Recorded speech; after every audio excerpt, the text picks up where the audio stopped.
Okay, sorry I left you on a cliffhanger, but I feel like that's kind of what I do when we read a book aloud. So let's jump into chapter 11.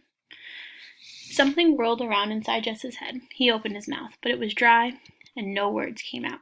He jerked his head from one face to the next for someone to help him. Finally, his father spoke, his big, rough hand stroking his wife's hair, and his eyes downcast watching the motion.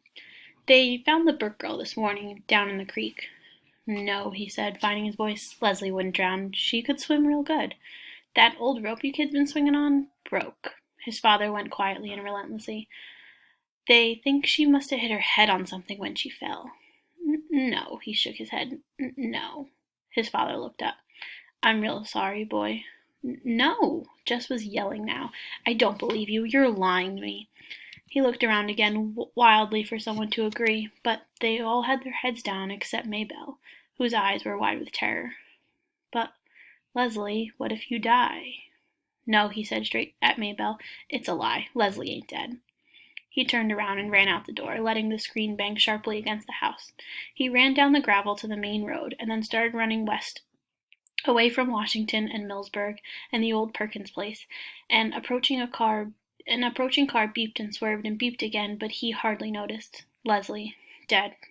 Girlfriend, rope, broke, fell. You.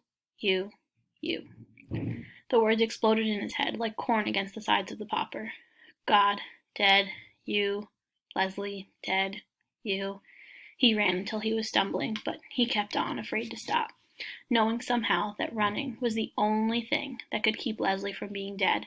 It was up to him. He had to keep going. Behind him came the barripity of the pickup, but he couldn't turn around. He tried to run faster, but his father passed him and stopped the pickup just ahead, then jumped out and ran back. He picked Jess up in his arms as though he were a baby. For the first few seconds, Jess kicked and struggled against the strong arms. Then Jess gave himself over to the numbness that was buzzing to be let out from a corner of his brain. He leaned his weight upon the door of the pickup and let his head thud against the window. His father drove stiffly without speaking, though once he cleared his throat as though he were going to say something, but he glanced at Jess and closed his mouth. When they pulled up at his house, his father sat quietly, and Jess could feel the man's uncertainty. So he opened the door and got out, and with the numbness flooding through him, went in and lay down on his bed. He was awake, jerked suddenly into consciousness in the black stillness of the house. He sat up, stiff and shivering. Although he was fully dressed from his windbreaker down to his sneakers, he could hear the breathing of the little girls in the next bed, strangely loud and uneven in the quiet. Some dream must have awakened him, but he could not remember it. He could only remember the mood of dread it had brought with it. Through the curtainless window he could see the lopsided moon with hundreds of stars dancing in bright attendance. It came into his mind that someone had told him that Leslie was dead, but he knew now that that had been part of the dreadful dream. Leslie could not die any more than he himself could die. But the words turned over uneasily in his mind, like leaves stirred up by a cold wind. If he got up now and went down to the old Perkins place and knocked on the door, Leslie would come to open it, P.T. jumping at her heels like a star around the moon. It was a beautiful night. Perhaps they could run over the hill and across the fields to the stream and swing themselves into Terabithia. They had never been there in the dark, but there was enough moon for them to find their way into the castle. And he could tell her about his day in Washington, and apologize. It had been so dumb of him not to ask if Leslie could go too. He and Leslie and Miss Edmonds could have had a wonderful day. Different, of course, from the day he and Miss Edmonds had had, but still good, still perfect. Miss Edmonds and Leslie liked each other a lot. It would have been fun to have Leslie along. I'm really sorry, Leslie. He took off his jacket and sneakers and crawled under the covers.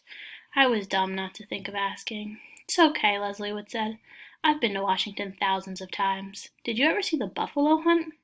Somehow it was the one thing in all Washington that Leslie had never seen, and so he could tell her about it, describing the tiny beasts hurtling to destruction. His stomach felt suddenly cold. It had something to do with the buffalo, with falling, with death, with the reason he had not remembered to ask if Leslie could go with them to Washington today. You know something weird? What? Leslie asked. I was scared to come to Terabithia this morning. The coldness threatened to spread up from his stomach. He turned over and lay on it. Perhaps it would be better not to think about Leslie right now. He would go to see her first thing in the morning and explain everything. He could explain it better in the daytime, when he had shaken off the effects of his unremembered nightmare.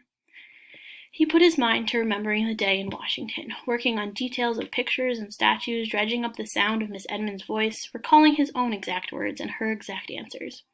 Occasionally, into the corner of his mind's vision would come a sensation of falling, but he pushed it away with the view of another picture and the sound of another conversation. Tomorrow he must share it all with Leslie. The next thing he was aware of was the sun streaming through the window. The little girl's bed was only rumpled covers, and there was movement and quiet talking from the kitchen. Lord, poor Miss Bessie, he'd forgotten all about her last night, and now must be late. He felt for his sneakers and shoved his feet over the heels without tying the laces. His mother looked up quickly from the stove at the sound of him. Her face was set for a question, but she just nodded her head at him. The coldness began to come back. I forgot, Miss Bessie. Your daddy's milking her. I forgot last night, too. She kept nodding her head. Your daddy did it for you. But it wasn't an accusation. You feel like some breakfast? Maybe that was why his stomach felt so odd. He hadn't anything to eat since the ice cream Miss Edmonds had bought them at Millsburg on the way home. Brenda and Ellie stared up at him from the table. The little girls turned from their cartoon show at the TV to look at him, and then turned quickly back. He sat down on the bench. His mother put a plate full of pancakes in front of him. He couldn't remember the last time she had made pancakes. He doused them with syrup and began to eat. They tasted marvelous. You don't even care, do you? Brenda was watching him from across the table. He looked at her, puzzled, his mouth full. If Jimmy Dix died, I wouldn't be able to eat a bite. The coldness curled up inside of him and flopped over. Will you shut your mouth, Brenda Aarons? His mother sprang forward, the pancake turner held threateningly high. Well, Mama, he's just sitting here eating pancakes like nothing happened. I'd be crying my eyes out. Ellie was looking first at Mrs. Aarons and then at Brenda. Boys aren't supposed to cry at times like this, are they, Mama? Well, it doesn't seem right for him to be sitting there eating like a brood sow. I'm telling you, Brenda, if you don't shut your mouth. He could hear them talking, but they were farther away than the memory of a dream. He ate, and he chewed, and he swallowed, and when his mother put 3 more pancakes on his plate, he ate them too. His mother came in with the milk. He poured it carefully into the empty cider jugs and put them into the refrigerator. Then he washed his hands at the sink and came to the table. As he passed Jess, he put his hand lightly on the boy's shoulder. He wasn't angry about the milking. Jess was only dimly aware that his parents were looking at each other, and then at him. Mrs. Aarons gave Brenda a hard look, and gave Mr. Aarons a look, which was to say that Brenda was to keep quiet. But Jess was only thinking of how good the pancakes had been, and hoping his mother would put down some more in front of him. He knew somehow that he shouldn't ask for more, but he was disappointed that she didn't give him any. He thought then that he should get up and leave the table, but he wasn't sure where he was supposed to go or what he was supposed to do. Your mother and I thought we ought to go down to the neighbors and pay respects, his father cleared his throat. I think it would be fitting for you to come too. He stopped again, seeing you as the only one that really knowed the little girl. Jess tried to understand what his father was saying to him, but he felt stupid. What little girl, he mumbled, knowing it was the wrong thing to ask. Ellie and Brenda both gasped.